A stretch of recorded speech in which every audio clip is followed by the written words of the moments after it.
Mediocre Hobbies Podcast, Episode 11. What it's really like to work for Games Workshop.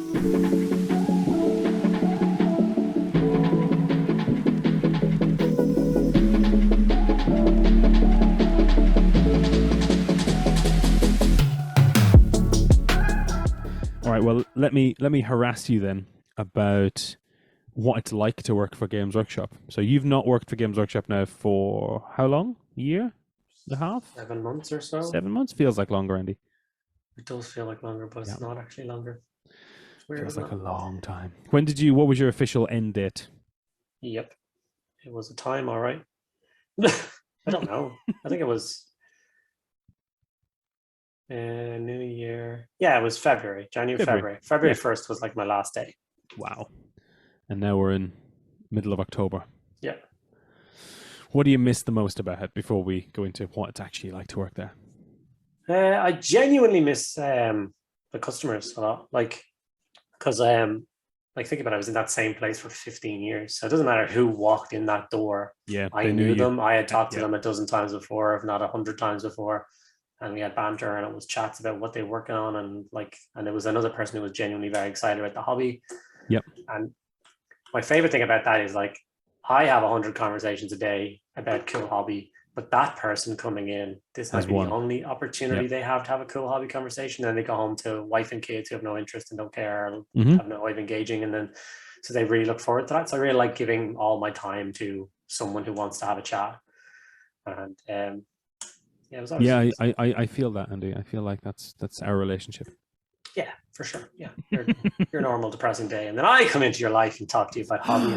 Wow, tell me all about stuff. And in terms of I don't know what it was like towards the end. I actually haven't been into a Games Workshop store properly in ages. I was in Belfast a few weeks ago, but I didn't really engage with them. I wasn't going in specifically to buy stuff, and I've never really gotten on with the Belfast store. So if you're listening, guys, sort yourselves out.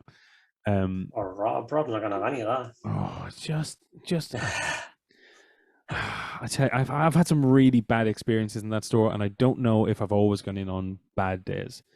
I went in after Contrast was launched, and I know there was a period of time in stores where they were just Contrast was everywhere. People would walk in, you'd grab them and go, "Try this, it's amazing." Yeah. And then people would try it and they'd go, "Oh, it's amazing." And I think I walked in the week that officially stopped. Yeah. Literally, because I'd heard about it, but I wasn't in Belfast. My kid was up in the Apple store because Apple run summer camps for kids. Yeah. And so they were learning how to do something on drones or, kind of something. Yeah. Just, I didn't care. It was a good excuse to go to Belfast. So we got the train to Belfast and I dropped him in the store. And then I was like, I'm going to go to Games Workshop. And it was the worst experience because I had literally £120 in my pocket, sterling, probably from a trip that we'd been on to the UK, and I just had cash. And I walked in, and it was the same weekend that, what was it? It might have been Warhammer, not Underworlds. Warcry? Yeah, Warcry had come out, something like that. Yeah. And I had gone in, and I was literally stood there at the Warcry table looking at stuff. I picked up the book. I was going, no one spoke to me. I walked over to the desk and I said to the guy, "Oh, do you have the contrast pens?" And he was like, yeah, they're all over there. And he pointed to the wall. I said, "I've not used them. You don't still have, I heard you guys had demo stuff." And he was like, "Yeah, we'll finish that." And I was like, okay. And then I just ignored the whole time. I was there for 20 minutes and no one talked to me. And I don't know, I felt like there was a stock take or something going on out back. There was something going on. I could see there were people out back and they were not messing about. They were working at something. But then I was in a few weeks ago and it was fine. It was a busy, I think it might have been Saturday. We'd gone up to look at stuff and I was like, well, I'm going to go buy some paint because I wanted to buy this blue paint that I'm using on my little Space Dwarves. And I went in and I didn't know what I wanted. I knew I wanted to get some paint. Oh, that's the reason I go to that store, is to buy paint. Yeah. I was walking around and I was like, do you know what I could buy? I could buy X. And they didn't have it. And then I was like, oh, do you know what I want? I want some squat prospectors. Because my plan for my army is still to do 2 boxes of squat prospectors as just like the troops, as like an allied force, but they're obviously just following the standard rules. Yep. And good enough to go out back and check, but they didn't have that as well. Then I was like, oh well, what about X? And then it was online only, and so I left with spray and like 2 pots of paint, which is fine. It's not their fault. But I picked up the spray and was walking around looking at stuff, and I felt like I was being watched, like I was stealing stuff, because I was very vague about what I was asking, and I just got a bad vibe from it. And every time I go to that store, I just get a bit of a bad vibe, and it's not a bad store. I'm sure everyone that's there is great, but maybe it's just the interaction model is different to what I expect in Belfast than other places. It's that old thing, like I always talked about it with the staff when I had them, was the like idea of like, you don't get to have a bad day, unfortunately, because like I said to Ian a few minutes ago, it might be your 50th conversation today, but the person that you're talking to is the only conversation they get to have with someone, and they don't want to have a shitty experience for their only conversation every 3 months. Like that could literally make them go home and be like, oh, fuck this hobby, I couldn't be arsed with it. Like I couldn't, like sometimes I just need that bolt of enthusiasm to keep them going or get them involved, or just I don't know. Yeah, and it was weird as well because I wasn't even asked like traditional hobby questions. Like no one asked me what was I working on. They were just asking me what was I looking for. And it was like, it didn't encourage my brain in the same way as someone asking me, what am I working on? Or, what. Yeah. And it was also that other problem where like I wanted Leagues of Votan, which don't exist right now. Yeah. So I couldn't pick up any more Leagues of Votan. And then there was no Horus Heresy models because they're all online only, except for like 2 of the tanks or something. Everything, like all the kind of standard troops are. Yeah. And so it was just, I was the wrong customer for the store that day, but also it just didn't feel like I was being encouraged. But I agree with you that the best part of working in a store is, yes, you have to have structured conversations because you're in a business, you're trying to sell stuff. Absolutely. The conversations I had with people were just awesome fun. Yeah.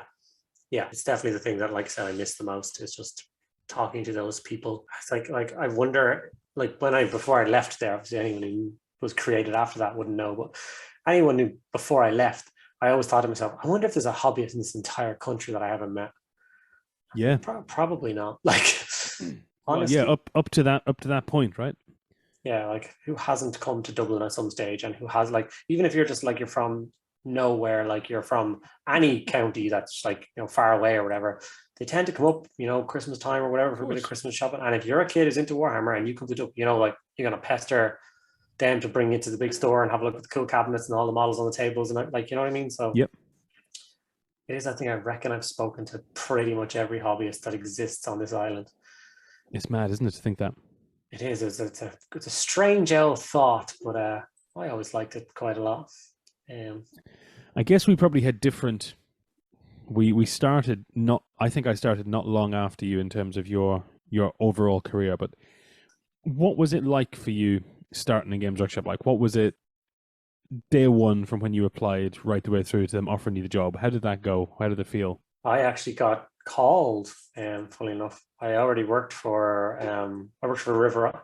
Yeah, I worked for River Island at the time. Yep. I was a manager in there running the suits department, selling suits. Little 18-year-old skinny me wearing a suit, not looking particularly good in it. But, I think you had hair back then as well, didn't you? I think so. The rumor is, but it can't be verified. The files don't go back that far. But yeah, I got a call off Rob Riley one day. Yeah. And that's actually the manager of Belfast store now. Mm-hmm. And he was like, "I'm getting the Belfast store." I was like, "Oh, that's really cool. Congratulations," or whatever. And he's like, "I'd like you to apply for my position." And I was like, "Oh, okay, cool. Well, yeah, sure." So I applied for his position. Yep. And then it turned out there was 2 other positions as well. One was for Belfast. No, one was for Manchestown, and 2 were for Dublin. So 3 people got hired on day 1. Oh, wow. So I started with 2 other people. I don't know how many people have ever done that in Games Workshop, where it's like day 1, 3 full-timers starting from scratch. So there was a lot of fun there, like trying to learn on each other and everyone trying to kind of get a little leg up and trying to be better. And, I'm going to talk to that person and you're going to talk to that, like, kind of thing. So one of them was, and some people know him, Mr. Shabby was one of them, Tim Shabby. Mm-hmm. Tim Shabby he's the... Oh, yeah. Yeah, Tim Shabby, and do you know Kron? Yes, I do. Yeah, Kron. Yeah. He's unfortunately no longer in the hobby, which breaks my soul. Oh, really? Yeah, he kind of gave it up a few years ago, or more than a few years ago now. But so we had a lot of fun on day one, just having the banter, and like I was under a great manager at the time, Paul Hickey. Yeah, quality man. Him. Went on to run Warhammer World for many years. Yes, and he currently runs trade for Games Workshop. Yeah, that's true. Yeah, all of it. So into the ground. He's incredible. Yeah, no, he was, and he was the closest I've ever met to you in terms of energy level when it came to talking about hobby. Yeah, I think that's where I got some of it from. That's my mannerisms and stuff kind of stuck around. It was really funny because I remember being a manager then, which was 7-8 years later, I became a manager. And I was at my first managers meeting and we were doing some training on like conversations and stuff. And I asked a question to one of the managers, like in a role play, like, and he's a customer. And I asked him a question. And the guy went, "It's a real Paul Hickey question to ask." And I was like, oh God, it's still there. But it was great because, like, day one, we're obviously all spending money and buying armies and stuff. Yeah. I bought my Bretonian army that day. Oh, wow. I just bought a whole, because like I got my last paycheck from River Island that day. So I got to buy a whole army, and it's just amazing. Just like everyone sitting down and being really excited. Sentences like that really make me miss being young, because I don't know what I did, but I had so much disposable income. Yeah, I really miss that. I fell on my feet. A friend of mine owned an apartment in Temple Bar, and he rented me a room for €200. So I lived in Temple Bar in the center of town with no bills. His parents paid all the bills. That was the same flat that you then spent 2 weeks with some sand and paper cleaning your warhand. Yeah. And getting dust everywhere. Yeah, it's where we played our Necromunda or Gorka Morga campaign. Gorka, no, I know, but I just wanted to talk about how bad you were at like ventilation and stuff. Oh my God, I don't know how I was telling this the other day. This is going to be weird because no one else is going to know about this, but I'm going to put it in the show because it's mad. I remember being in your hallway, and someone walked up behind me and like just you like poke someone in the side. Yeah. And like they poked me left and right side at the same time, and I literally just went prone on the floor. Yeah, I remember. You just became flop sweat. I just collapsed. I've got such tickles, and it just was on the floor. It was. I have never seen or heard that noise that you made or that reaction ever again since, or never before that. It was a unique man. You just unlocked a memory I'd forgotten. Yeah, it was terrifying. It was so funny. But it was great though, because we had like you were obviously are you a fully trained chef? I know you're a stellar cook and have worked. Yeah, you are a fully trained chef. Chef, yeah. So like when we were, unlike other, I'm sure most listeners here have had games nights where you chill out and play and like order a horrible takeaway or something. We had a gourmet chef in the kitchen making these glorious meals. You're welcome. It was amazing. They were having like it. It's so good. Making a broth before. What are we having? What is this madness? I love it. It's so good. But anyway, enough about me collapsing in your hallway. And you did. I mean, it was such a good little flat. It was like 10-minute walk from the store. Yeah. I could go back. I could go walk from like on my lunch. I could walk home, make something in the oven for 20 minutes, eat it, and then walk back to work. It was great. It was quality. It was, we'll never have that experience again. No. Just for some reason, doesn't matter how rich you are, you're always just broke as anything at the end of a month. Yep. And what was like your because this is something people don't talk about, I guess. It seems to be like a secret, but what was your interview process like with Games Workshop? It was obviously I still had to give them my CV, even though they asked me to apply, but I gave them a CV and they liked my CV, and then they give you invite you down to an evening. So it's basically like a late night games night. So if anyone has been to a Games Workshop, they've kind of mostly gotten rid of late night games nights these days, unfortunately. But if you've been to an old late night games night, it was kind of like that, but it was closed door, and it was all the people who had applied for the job. So everyone got the opportunity to come down, like if you gave in a CV. So like 40, 50 people would be in the room. Oh, wow. And it was just like have a games night. So you were just like having chats and playing games and chatting, and they had like all the staff were just seeing how you interacted with people. Yeah. So like they were giving out name badges to start with, and I had a beanie hat on. So the first thing I did was put my name badge on my head. Of course. Just to stand out a little bit. And I went and had chats with all the staff, and I had a bit of crack and played some games. And it was good because it wasn't even just the staff that were in the store that I had known. It was the staff who worked in Blanchardstown at the time. Yes, so it was, what was his name? It's not his name, but really nice guy. Jamie Forrester, really big guy, but very serious man. So he went on to do big things as well, didn't he? Still is. He's still doing big things against Worcester. He's no joke of a man. He's an important dude now. But like I said, he's intimidating. He's got a big presence, and he has those looks. Like if you know he's annoyed at you, he's annoyed at you. Yep. And I remember he was the one who was like, "That's the nut that I'm going to crack. I want him to remember me at the end of this night," because I was in the actual staff that worked there were biased because we spent so much time together. So that went well, and then after that, you get invited down to an interview. Yep. So actually sit down interview, and you're told to bring a case and show off some toys and stuff. So that was good. Oh, wow. Showed off some toys that I did, and I think it was more to. I think some people perceive that as they just want to see how good a builder or a painter you are. They don't care about that. They just want to see how you can excitedly talk about your toys. Yep. So obviously I did that, and it was great crack. And then if you passed that stage, you got a floor trial. So you get to spend an hour on the shop floor, talking to people coming in and chatting and stuff, and. They obviously judge you on that. How can you talk to random new people? Which, because I'd worked in retail for a few years before that, selling suits and stuff, like I'm super comfortable with just anyone who walked through the door being like, "Hey, how's it going? What's going on? Like, let's have a chat," kind of thing. And they told us, don't run intro games. Don't try and run an introductory activity. You're not trained on how to do introductory activity. What I did was during my process, I got to some people that were new, and I was talking. I was like, "Oh man, would you like to see how it all works?" And like, "Oh yeah, I'd love to." And I just turned to the guy who was like reviewing me, and he was like, "Hey, these guys would really like to check out how it works. Do you want to show them?" The guy was like, "Oh, you bastard!" So he had to then break off and run a whole intro game. The manager Paul Hickey was like, "Yeah, that works for me. I like it." Yep, that sounds like something Paul would like. So I got my job. I remember Tim's when I was in the shop hanging out, when Tim got his shop floor walk, and for some reason he just had the worst experience. Like everyone that came in didn't speak English, and he was standing there like, "God, oh God, oh God." And the last people that basically came in for his time club, he was like, "Oh, sorry, I don't." He was like, "I'm sorry, I had to talk to somebody, so you're talking to you." Oh my God, guys were like, "What?" You did such a good Tim impression just then. He's so excitable that they just did it, and he did it and rocked it, and he was great. I loved working with him. Oh, so till this day, he's probably my favorite person to ever work with. You had a very different experience to me. Very, very different experience. Yeah, I mean, there's just different phases. Like they didn't do that anymore. They did that for a couple more years. Like I ran a couple of those sessions. Yeah. But I never hired someone on something like that. I just was like a staff member working there when that was going on to hire somebody else kind of thing. It was kind of cool. But it's just bizarre. I came in at I don't know. They seem to have just found a pile of money, I think. Because when I got involved, I lived where I lived when we worked together. So I was in County Louth, and I applied online, I think, because that was how you did things. And I was like, well, I'll give it a go, see what happens. And I got an email, and I was like, yeah, I would absolutely love to attend a session. Where is this? Oh, you're going to fly me to Nottingham. All right then.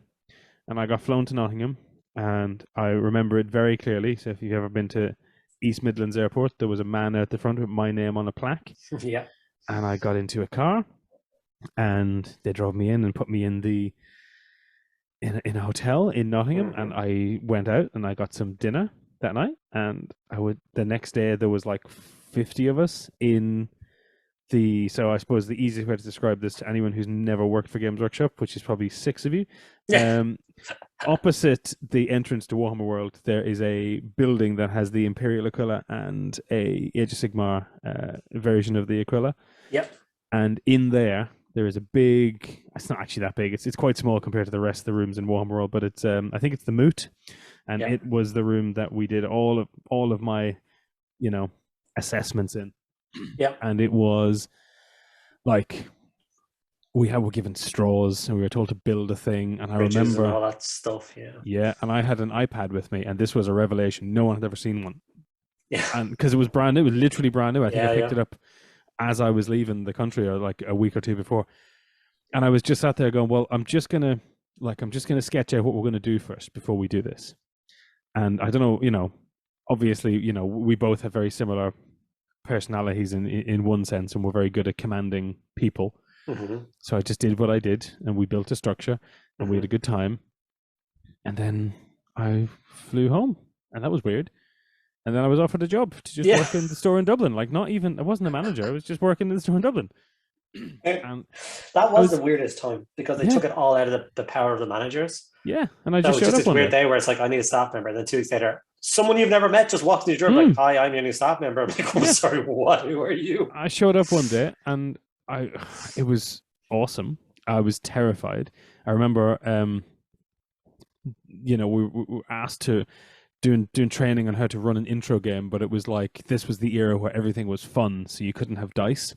Yeah. So it was like you had to talk about how the Skaven from Island of Blood were going to kill the High Elves and like discuss it and kind of make it. It was kind of like, post Lord of the Rings era, so people were like they wanted to have the story, and it was fine, but it's just not. Now it's okay, but then I was too young for that. I didn't have the confidence to do it. Yeah. And then literally, I think it was a Wednesday, it was quiet. Nothing happening.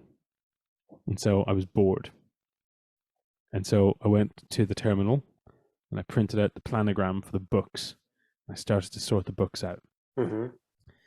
And this dapper gentleman walks in with a waistcoat and some long hair. And he goes, "Oh, you all right? What you doing?" And I was like, "Oh, hello. How can I help?" Just had a wee chat with him. And he goes, "Oh no, I'm Lindsay. I'm here to see the boss." And I was like, "Oh no way. I'll let you back." And then about 20 minutes later, someone came out to me and went, "What were you doing?" And I was like, "What do you mean?" "Well, he's really impressed with you. What were you doing?" I know I took some initiative and sorted out the books, and I was called out to the back about 45 minutes later, an hour later after lunch maybe. And Lindsay was like, "Well, I'm going to put you onto a guy called Doug. He's got a vacancy coming up. It's in the UK. Would you be keen?" And I was like, "Hell yeah." And that was how I became a store manager. Yeah. It was literally because I did something. And I know it's a little bit different now. There's a little bit more structure because back then it was run more like, I don't want to sound stupid, but back then it was run more like a real business where they had regions and regional managers, and you had to do, your region worked on blah, blah, blah. Now each store is its own entity. So you've actually kind of gone back. There's has it territories. gone back now? A little bit, yeah. There's territories like, there's only really 3 of them, like territory 1, 2, and 3 kind of thing. It went to a big phase where you wouldn't just put someone in a store. You had to know them. You had to know they could do the job because it was literally on you to do everything. There was no real support. They call it your business, yeah, which is how a lot of places work, and it's fine. But it was it was nuts. And I've been trying to think about this the last few days because I'm trying to get my head around what it was like for me, because I'd been overseas, but I'd never lived anywhere else. Yep. And I remember that I moved to the UK in December 2010, and I remember being there for Christmas, and I was in a hotel in Eastbourne where they ran the store. And I do not remember when I brought my stuff over, but I remember that they rented a van for me. Yeah. And the van was just left outside when I found a flat. It was just left outside my flat, and the keys were there. And then I drove to Ireland, got the ferry, filled up a van, drove back. It was mad. Yeah. For a guy who was like, I don't even know how old I was, but like, it was such a weird thing and such an inspiring thing just to have a company give you essentially all this money. Obviously it wasn't cash. I was like, but it was nuts. It was a bizarre period of time the hiring up there. And I think to some kind of degree, the smaller stores are kind of treated the same. The ones in small towns, like they take bigger risks with who they hire for those kind of things. They can just be like, "Oh, we'll give this guy a shot. It's not going to break the bank." Like, anything bigger, capital city or anything, they're going to take pretty seriously. Yeah, of course. But it's not hard to get a job in Games Workshop. It's hard to keep a job in Games Workshop. I don't mean that in a bad way, like they're going to get rid of everybody, but there's a certain type of fit, and they'll find out if you're not the right fit pretty quickly. And then it's not like a thing like they'll sack you. They'll literally just say, "Do you think you're the right fit?" And you'll know, like, "No, I don't think I'm the right fit." I don't think retail's for a lot of people. I think retail's really tough, and this is very high energy, high octane retail. Yeah. In a way that it always reminds me of like anyone who works in retail in Hollywood movies. It's that kind of high energy, even if you're very calm. You still need to be switched on all the time. Yeah, it's that You thing. don't. Like it's the well, exactly like I said. It's that this might be the only time this year they come into a Games Workshop. So Yeah, and then maybe it was different. It changed over the years, but I really felt that there was no guidance for me other than the basics. You were very much allowed to do and say whatever you wanted. when you're running your store, like Yeah, even just working in the store, I didn't really get a huge sense that there was a lot of guidance given to me by management about how I should engage with the public. yeah, But I've worked for a lot of companies since I worked for Games Workshop, yeah, and I have been given literal scripts that I had to follow Yeah. sentence by sentence. There wasn't that kind of even at the most kind of restrictive I've ever had it in Games Workshop. There was never that kind of thing. but once again, it's a because everyone's store runs themselves. I'm not going to name names of anybody, but there are managers out there that ran stores like that. They would like because once a manager decided this is a policy now. I'm going to write a policy that is you have to greet everyone this way, and I want everybody to sign it that you're in agreement that you are going to do this task.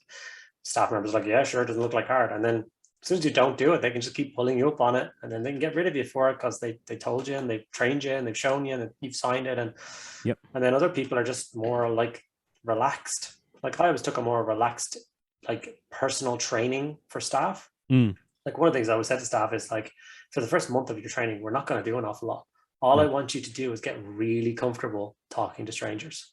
Yep. Because that is the biggest thing for most people coming into Games Workshop to learn is to just like, there's a person that you've never met before, walk up, say hello, spark up a conversation and talk about Warhammer. Yep. And I find that if in the first month they get that down, they're super comfortable having chats. They're not like standing there trying to have a chat and then also thinking, oh, my manager's staring at me and he wants me to say these 17 things. And it's like, no, just have a chat. Just tell me, like, you know what I mean? I think they become just better staff members from that point. Yep. I think they're much more malleable after that. Like, okay, now try and find out what they're working on and how they're going to go from there and what their next project is and what colors they're going to paint. And like, oh yeah, I can do that. Yeah, of course you can do that because you know how to start a conversation. And then they're just natural questions you're going to ask them. Yep, and I, my background in Games Workshop was very much around the time of what we used to call the 10 Commandments, and it was basically a structure on how to have a conversation. It wasn't about what you should say or how you should say it, or you didn't even have to do all 10 of them. But it was like if you're stuck, you can kind of just stop talking about that and move on. Like there's so many people, like probably not now, but a few years ago, you would have had conversations all the time where someone's like, oh, I miss Bretonnians. Oh, I miss Tomb Kings. Yeah. And instead of it just being a whinge, because you can kind of go and have a whinge anywhere, right? Yeah. It was how to kind of move from that part of the conversation onto the next part of the conversation and be like... I was always really snarky with those people. Those are some of the people I was always like, oh, you really like Bretonnians? They're in my room. I have them all at home. No, I'd be like, oh, you really like Bretonnians? Yeah, yeah. How come you never bought them when they were out? Oh, I just didn't. And I was like, yeah, neither did anybody else. That's why they're not here anymore. I think that's my favorite thing I've ever heard from Games Workshop. Yeah. You know, they do the kind of print to order runs of stuff. Yeah. They did this around the time of Age of Sigmar. I think it might have been like the High Elves or something. But they were like doing and someone had said, why are you doing this? What are you going to get rid of these things? And they were like, no, the reason we do them is because we want people to be able to get these models. Yeah. And also these models have been on sale for a long time. And they were like, well, how's it going for you? And the answer was, well, we sold more High Elves, this particular unit of High Elves, in this one weekend than we sold for their entire run before that. Because this is the problem with everything Games Workshop does is I don't need to buy Archaon because he'll always be on the shelf. Yeah. Until he's not on the shelf. And then all of a sudden it's like, oh, I really wanted to buy that guy. It's mad. And I agree with you. People just didn't buy Bretonnians, and because if they did, they'd still exist. They would have changed them, but they'd exist. Yeah, if they were a top selling thing, they would. And like I said, I worked there for 15 years. Warhammer's been going for 5 years now? Yep. So I was around for a decade when Warhammer was on the shelves in all its glory, new models coming out every month kind of thing. And man, do you know how many Bretonnian armies I've seen on the tables in 10 years? Like Tomb King's armies I've seen on the tables in 10 years? None. Like I was a Bretonnian player and I think there was honestly one other person. And then I think there's about 5 Tomb King's armies I've seen in 10 years. Yeah. Like that is not a sustainable business model. Nope. I can't even get words out. It was so... I had the exact same thing with Tomb Kings. the Sphinx. Is that what he was? Yeah. Like we got one of those in on launch day. It was still there a year later. Yeah. Like, I loved it. I bought a few of them, but Yeah. I was one of those weird people that whenever I bought something, I would mail order it because I didn't have to take it out of the box and I could just take it home on the bus. It was easier. But so I would like go on the bus with like a big brown box a lot of the time, but it was fine. Yeah, but that's correct. I also, that was something I did in my store, actually. That was a weird one. When I had staff in Brighton, I didn't usually let them buy stuff on days they were working because I wanted it on the shelf for the customers to buy. I'd be if it was the last thing, they were going home or they had 2 days off or whatever, I'd be more than happy for them to buy it before they leave. But if they could just order it, it would be there Thursday. So yeah, I was, that was an unnecessary rule that I had put in place, but I thought it was a good way to kind of make sure we had stock. It is. It's a great way of doing it. Like I've done something similar before with, but like backwards, where like if it was a limited thing and I wanted on the shelf to sell, but it was still available to order, I would have them order it and then they could take the shop one. But then I know there was one I might go out of stock in a week, but I'll have one on the shelf to sell after that kind of thing. Yeah. Which is very sneaky, but it worked a treat. Yeah, no, I mean that's I remember being in Dublin actually. When was it? It was one of those limited model run things. I didn't get the model in the end. It might have been the Stormcast that has the two-handed spear. There was a bunch of them in the cabinet, and they were like put aside for people who'd pre-ordered something or whatever. And I was like, but I want to buy one, and I was told I couldn't because they were pre-orders. Like, well, hide them then. Don't let me see them. I don't mind that you've kept them for someone. That's lovely, but I don't need to see them. Put them in the back. You have a back room. Just get rid of them. Yeah, it's good times. Tormenting me. Yeah, I like tormenting people. It's great. It's just I don't know. It's that thing like as well. Like I loved old Warhammer. Like it was the best thing in the world. It was great. Loved it. Favorite game. After Lord of the Rings, my favorite game. And like I'm getting slowly more excited for the old world, but I am in no way, shape, or form confident that as a game system will be successful. Well, now it looks like there's 12 armies, so when's it actually coming out? I have no idea. I literally have no idea. Like I think we might get our first product from it next year, because next year is the 40th anniversary of Old Warhammer. Yeah. I don't really know if you can have an anniversary for something that's dead. Like if you go out with your missus for 10 years and then you divorce her 5 years later, you get back together. Are you celebrating your 15-year anniversary or your first year? Like, is it still 40 years? No, I think there's something about the anniversary that, next year's a weird year as well, because we're probably going to get new edition 40k, because that would make sense from a timeline point of view. So are they going to push it? Is it just going to be like a Black Templar stabbing an orc, but Bretonnian maybe? That'd be cool. I don't know, but I don't think it'll fall under the same remit as like it's not going to be an Age of Sigmar box set or a 40k box set. It'll be like a Necromunda launch or a Blood Bowl. It'll be a specialist just a single model.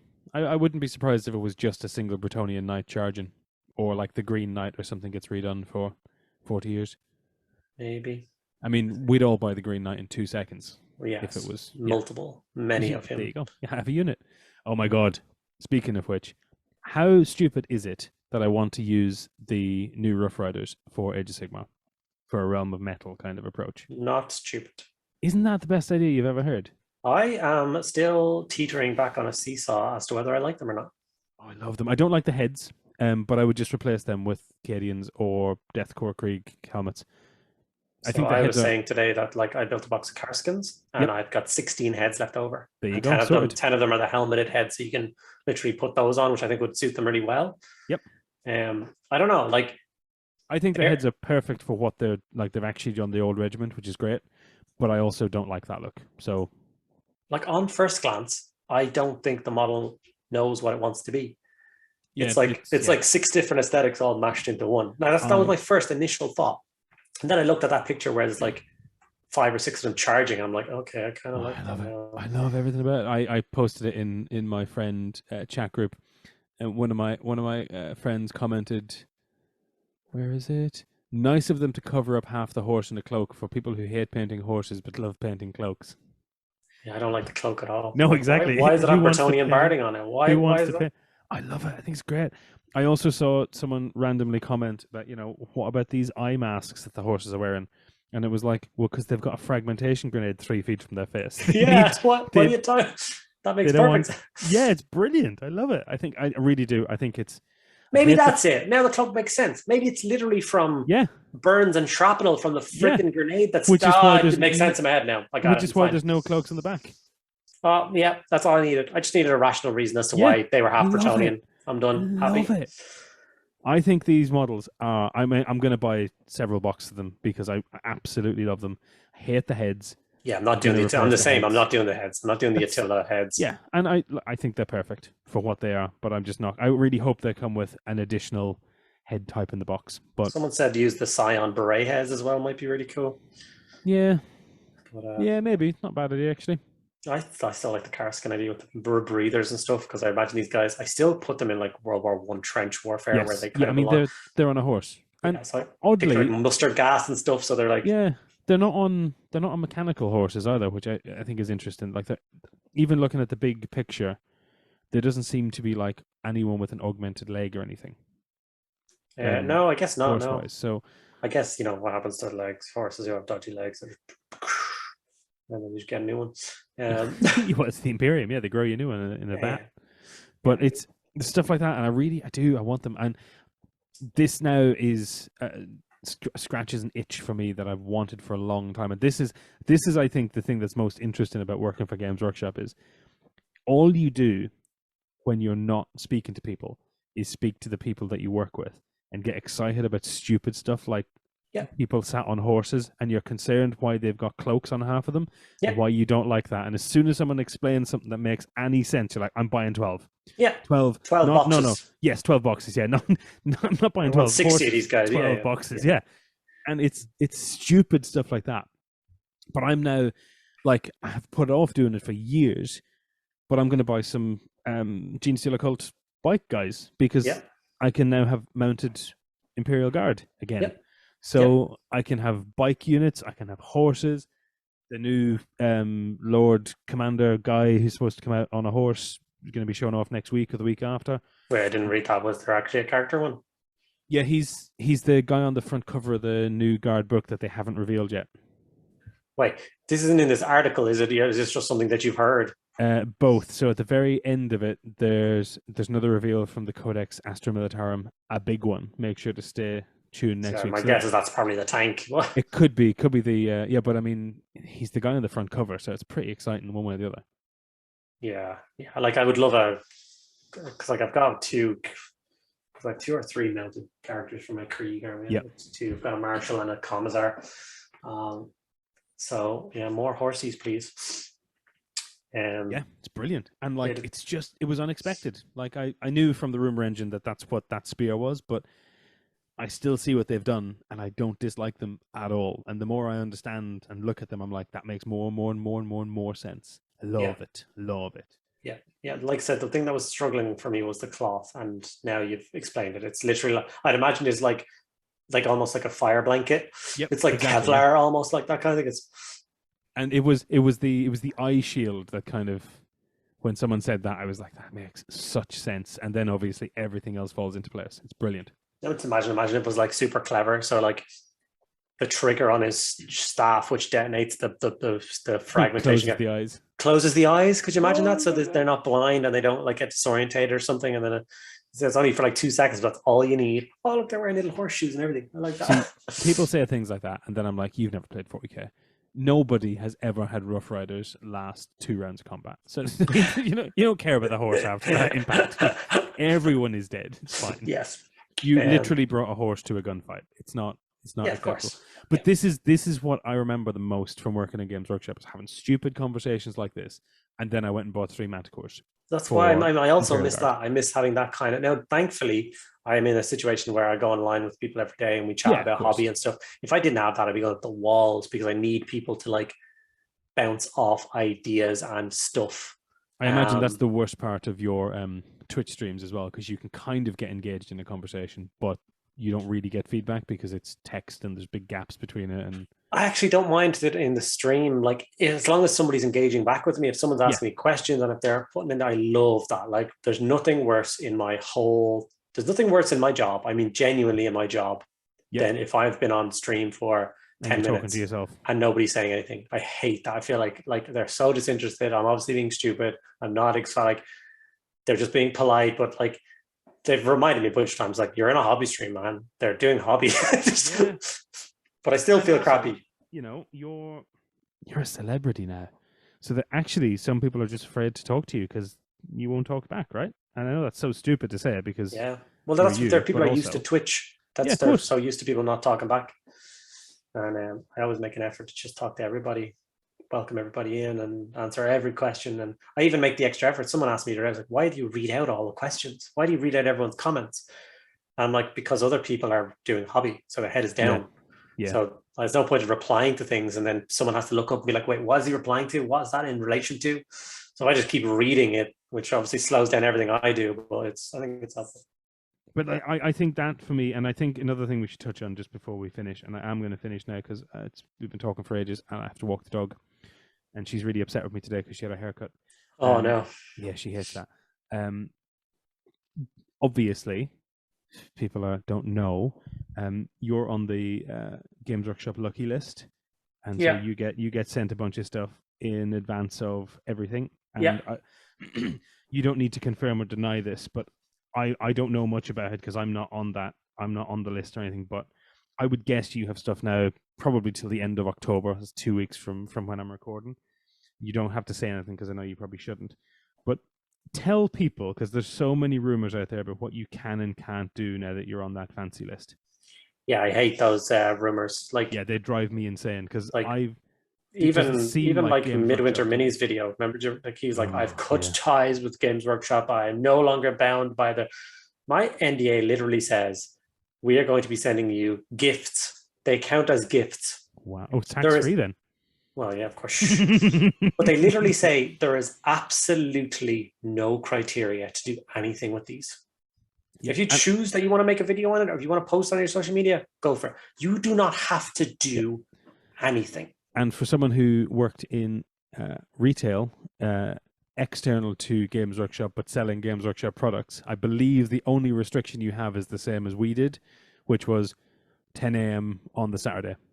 Yeah, I get an embargo date for things, which is like you can't say, post or talk about or show anybody anything before that time. And they're like, it most of the time, you're right, it's 10 a.m. It's exactly the same time as pre-orders go up, but they said things might be different sometimes and you have to be super careful because things move around and embargo dates change. But like I'm not going to be like naive with this. Like they say you don't have to do anything, okay? But if they sent me stuff for 2 months and I didn't post or do anything about it, they would have a phone call being like, are we sending it too much or are you not engaged? Or, you know, like you would obviously probably lose your privileges. Like I'm not stupid, but I love it. I love sharing. It's literally what my channel is all about. I wanted to take away the fear of new releases. I wanted people to be like, oh my God, this big scary model is out. I really want it, but I don't know what to do with it. Yeah. I bet Mediocre Hobbies has done a video on it. Click, click, click. There it is. I can buy this model now and I can just copy this guy and I'll have a cool model for myself. That's all I want to do is take away the fear. And Games Workshop is sending me and basically making that dream a reality. They just keep doing it. So but I think the thing that's most interesting, which is the thing that's most speculated about online, is that they do not suggest, there's no content oversight. Like no, they don't own it. They don't tell me what to say. They don't I think that the most obvious of that is how many people this week have said Games Workshop sent me the new tools, and unfortunately 80% of the feedback is bad. Yep. Do you know what I mean? But like they're not worried they're going to lose. The internet will say that's not main GW. That's the GW that makes the tools and the terrain and stuff. It's not overseer GW that, you know. James Workshop's not breathing down their necks. No. I love James Workshop. He's great. Absolutely love. I love what they did with that character. I wish he was a little bit less Matt Berry and a little bit slightly different, but I really love him. I think he's so stupid. I'm usually only alive at Christmas. Yeah.